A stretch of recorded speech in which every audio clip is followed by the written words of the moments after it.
ইতিহাসে যোগ হতে যাচ্ছে নতুন অধ্যায়। শক্তিশালী চীনা যুদ্ধবিমান J-10C এখন আলোচনার কেন্দ্রবিন্দু।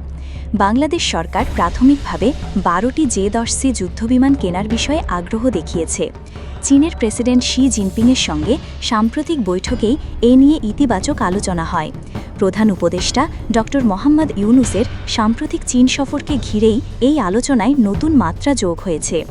দুই দেশের সহযোগিতা শুধু অবকাঠামোময়, সামরিক আধুনিকায়নেও বিস্তৃত হচ্ছে।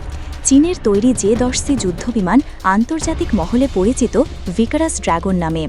এটি একাধারে মাল্টিরোল কম্ব্যাট এয়ারক্রাফট, চতুর্থ প্রজন্মের যুদ্ধবিমান। সুপারসনিক গতিতে উড়তে সক্ষম এই বিমান শত্রুপক্ষকে দ্রুত শনাক্ত করতে পারে। আকাশ থেকে আকাশে কিংবা আকাশ থেকে ভূমিতে আঘাত হানার ক্ষমতা রয়েছে এর। 200 কিলোমিটার দূরের লক্ষ্যবস্তুতেও নিখুঁতভাবে আঘাত করতে সক্ষম J-10C। এছাড়া এটি অন্য যুদ্ধবিমানের সঙ্গে যৌথ অভিযানে অংশ নিতে পারে, যা একে আরও কার্যকর করে তুলেছে।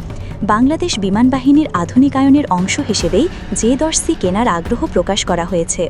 যদি এই পরিকল্পনা বাস্তবায়িত হয়, তবে বাংলার আকাশে প্রতিরক্ষার নতুন শক্তি হিসেবে যুক্ত হবে এক ভয়ঙ্কর যুদ্ধ বিমান।